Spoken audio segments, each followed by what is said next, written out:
skills that I need to fill that job the most effective way. So, as oncology nurses, you have one leg up. You already have oncology experience, so it's important for you to include the keywords or terminology from the job that's going to get you selected for the interview. So you definitely need to highlight your strengths and offer details about your experience that's going to make you be selected for that interview.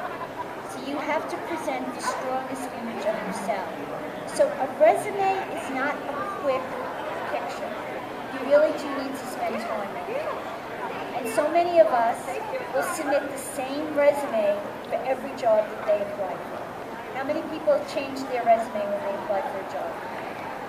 Okay, good. So you're very ahead of time. So when you create a resume, it has to be job specific. So that's one thing you need to take away from today. You have to know who your target audience is. You have to connect your skills and your accomplishments with their needs. You have to write a high-impact summary statement. And that's an important thing because that's not only going to engage me, but it's going to engage the computer program that we use to select the resumes if you do a search. And remember, you only have one chance to catch my eye, so you have to present the strongest image of yourself.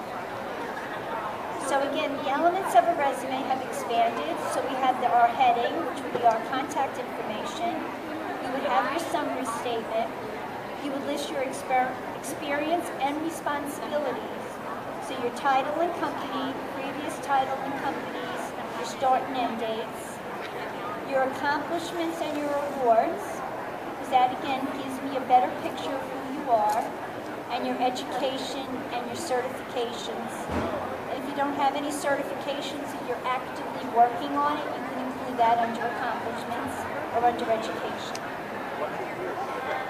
The resume layout, the most important thing is easy to read. It can be scanned easily and effectively.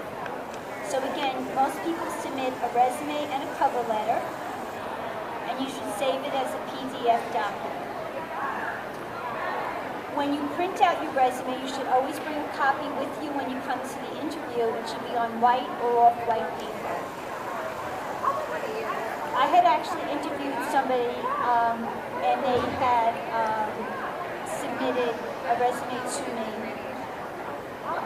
And it was on off-white paper, beautifully done, but they decided to spray it with perfume because somebody told them it was going to help them stand out.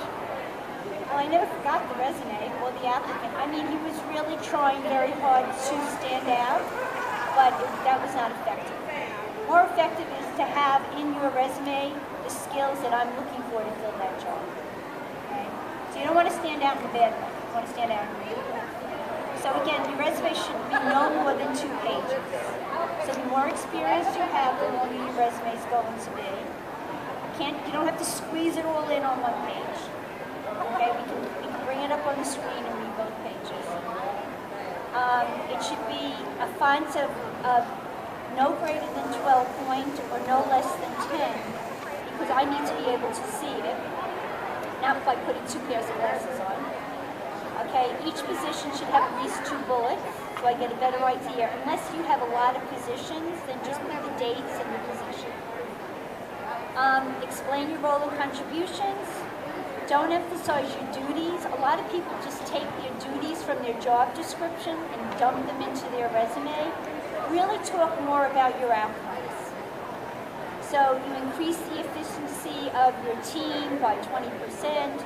You improve the patient's chemotherapy experiences by, so I get a better idea of really what you're accomplishing in your role. Use proper tenses. This is another thing that people don't keep close watch on. Your current job should be your present tense, and your former job should be your past tense. So again, I don't know in school if they actually teach past and present tenses anymore, but definitely have somebody look at them in terms of these. visual impact is extremely important. Okay? So your important titles should be emphasized. Experiment with fonts and styles. Again, remove any of those spelling and grammar errors. Stay away from graphics, borders, colors, anything that's going to distract my eye as I go down the resume. I've had people put them in 2 columns. I felt like I was reading a newspaper. I was really having trouble. I had to go down this side, go up this side. Very hard to read, hard to kind of share it with somebody else. Some people put a lot of borders, a lot of graphics, none of that.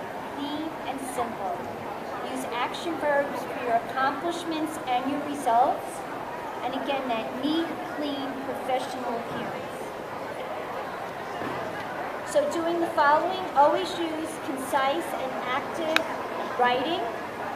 Check your spelling and grammar again. You're going to be taking that away. Be very accurate about your employment dates. Include your months and your years. Why would I want the months and the years?